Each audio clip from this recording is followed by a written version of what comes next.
आप सभी दर्शकों का मेरे चैनल आध्यात्म की ओर 1008 पर स्वागत है।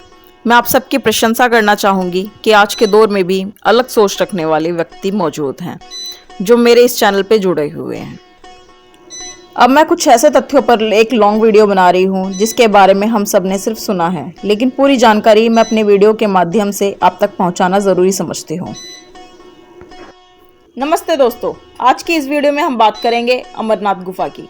ऐसी बातें जो आपने शायद पहले कभी नहीं सुनी होंगी, जो रहस्य, इतिहास और अनकही कहानियों से भरी हुई है।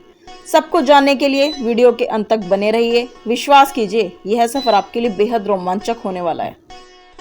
लोक कथाओं और उपलब्ध जानकारी के अनुसार माँ पार्वती ने शिवजी से पूछा उन्होंने मुंडमाला क्यों और कब धारण की, जिस पर भोलेनाथ जी ने उत्तर दिया, जब भी तुम्हारा जन्म होता है मैं अपनी माला में एक मुंड जोड़ लेता हूँ। माँ पार्वती ने कहा, मैं तो बार बार मृत्यु को प्राप्त होती हूँ प्रभु, लेकिन आप फिर भी अमर हैं, कृपया मुझे इसका कारण बताएं। भोले शंकर ने उत्तर दिया कि इसके लिए तुम्हें अमर कथा सुननी होगी। शिव माँ पार्वती को पूरी कथा सुनाने के लिए तैयार हो गए। वे एकांत स्थान की ओर चल पड़े जहाँ कोई भी प्राणी अमर रहस्य ना सुन सके। अंततः उन्होंने अमर गुफा को चुना। चुपचाप उन्होंने अपने नंदी, जिसपे वे सवारी करते हैं, उसे पहलगांव में छोड़ दिया। चंदनबाड़ी में उन्होंने जटाओं से चंद्रमा को मुक्त किया। शेषनाग को झील के तट पर उन्होंने सांपों को मुक्त किया। उन्होंने अपने पुत्र गणेश को महागुणस पर्वत पर छोड़ने का निश्चय किया। पंचतरणी में शिवजी ने पंच तत्वों पृथ्वी, जल, वायु, अग्नि और आकाश को पीछे छोड़ दिया, जो जीवन को जन्म देते हैं, जिनके वे स्वामी हैं। इन सबको त्यागने के बाद भोले शंकर ने माँ पार्वती के साथ पवित्र अमरनाथ गुफा में प्रवेश किया और समाधि ले ली। यह सुनिश्चित करने के लिए कि कोई भी जीव अमर कथा ना सुन सके, उन्होंने काल अग्नि को उत्पन्न किया और उसे पवित्र गुफा, उसके आसपास के सभी जीवों को नष्ट करने के लिए अग्नि फैलाने का आदेश दिया।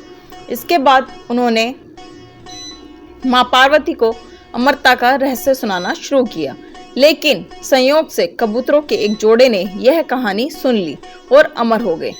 कई तीर्थयात्री आज भी पवित्र तीर्थ स्थल पर कबूतरों के उस जोड़े को देखने की सूचना देते हैं और इस बात से चकित होते हैं कि पक्षी इतने ठंडे और ऊंचाई वाले क्षेत्र में कैसे जीवित रह सकते हैं।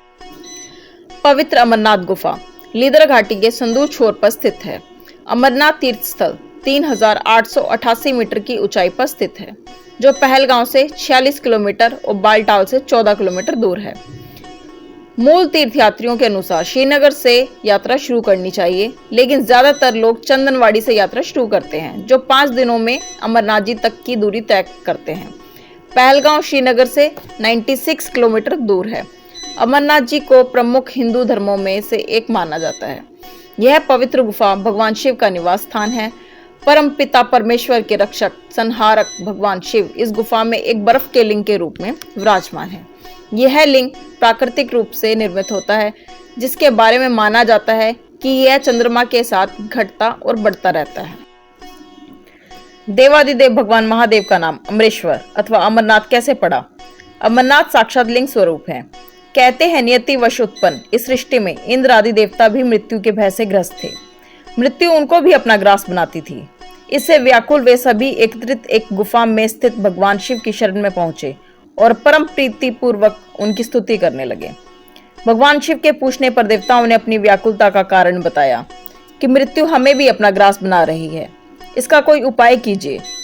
तभी भगवान शिव ने स्वयं अपने सिर पर विराजमान चंद्रकला को पकड़कर निचोड़ दिया और देवताओं से कहा कि यह अमृतमयी चंद्रकला मृत्यु की औषधि है। चंद्रकला को निचोड़ने से वहां एक परम पावनी धारा बह निकली और वही अमरावती नामक पवित्र नदी के रूप में विख्यात हुई। उस समय अमृत की जो बूंदें भगवान शिव के शरीर पर पड़ी, वे भस्म रूप में परिणत हो गईं और अमृत की शेष बूंदें प्रवाह बनकर बह निकली। चंद्रकला के प्रेम स्वरूप उन अमृत बिंदुओं के स्पर्श से भगवान शिव भी द्रवित होने लगे। भगवान के उस द्रवित रूप को देखकर समस्त देवताओं ने बारंबार प्रणाम किया। देवताओं को प्रणाम करता देख भगवान शिव ने अपनी परम पुण्य वाणी से कहा कि इस पवित्र गुफा में तुम सभी ने मेरे प्रेम स्वरूप लिंग का दर्शन कर लिया है, इसलिए मेरे अनुग्रह से आज के बाद मृत्यु तुम्हें छू भी नहीं पाएगी। तुम सब यहीं पर अमरता को प्राप्त करोगे। तभी से देवताओं को अमर नाम से भी पुकारा जाता है। आज से मेरा यह परम पावन परमोत्तम लिंग तीनों लोकों में अमरेश्वर अथवा अमरनाथ नाम से विख्यात होगा। सभी देवताओं ने अमरेश्वर लिंग को दंडवत प्रणाम किया और प्रदक्षिणा करके अपने अपने स्थान पर लौट आए। इस प्रकार भगवान अमरेश्वर देवताओं को अमृत का वरदान देकर तब से उसी पवित्र गुफा में लीन होकर विराजमान हो गए। इसलिए जो मनुष्य अमरेश्वर की यात्रा करके अमरावती के जल में स्नान करता है और भस्म से अपने अंगों पर लेप करता है, वह मोक्ष को प्राप्त करता है। भस्म लगाए बिना रसमय लिंग का दर्शन नहीं करना चाहिए। अंगों पर भस्म का लेप किए बिना जो रसमय लिंग का दर्शन करता है, वह जन्म जन्मांतर तक कोढ़ी बनता है। यात्रा किए बिना भी रसमय लिंग का दर्शन नहीं करना चाहिए, अन्यथा घोर नरकों की प्राप्ति होती है। शिव नृत्य तांडव किए बिना जो पवित्र गुफा में स्थित रसमय लिंग का दर्शन करता है, वह तीर्थ द्रोही कहलाता है। अमरनाथ के कबूतरों एवं अन्य पक्षियों को देखकर जयकारा करने वाला रुद्र तुल्य हो जाता है। यह कबूतर शिव के महाडमरुक नामक गण है। इस संदर्भ में एक और कहानी है। एक बार जब भगवान शिव संध्या काल में तांडव नृत्य कर रहे थे, तब आपस में होड़ लगाते हुए शिवगणों ने कुरु कुरु कुरु कहना शुरू कर दिया। इससे शिव ने क्रोध होकर उन्हें श्राप दिया कि तुम सब कुरु कुरु बोलते हुए मेरे नृत्य में विघ्न डाला है, इसलिए आज से तुम सब कबूतर बनकर यहीं पर निवास करोगे। इस तीर्थ स्थल पर समस्त भक्त जनों के विघ्न तुम्हें दूर करने होंगे। इस प्रकार इन कबूतरों के दर्शन से ही विघ्न पापों का नाश होता है।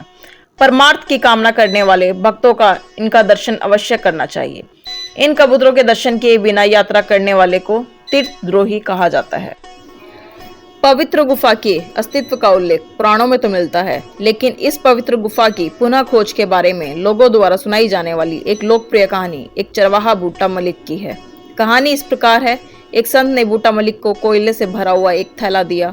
घर पहुंचकर जब उसने थैला खोला तो उसे आश्चर्य हुआ। थैला सोने के सिक्कों से भरा हुआ था। यह देखकर वह खुशी से फूला नहीं समाया। वह संत को धन्यवाद करने के लिए दौड़ा, लेकिन संत गायब हो चुके थे। इसके बजाय उसे पवित्र गुफा, उसमें बर्फ का शिवलिंग मिला। उसने इस खोज की घोषणा गांव वालों को की। तब से यह एक पवित्र तीर्थ स्थल बन गया।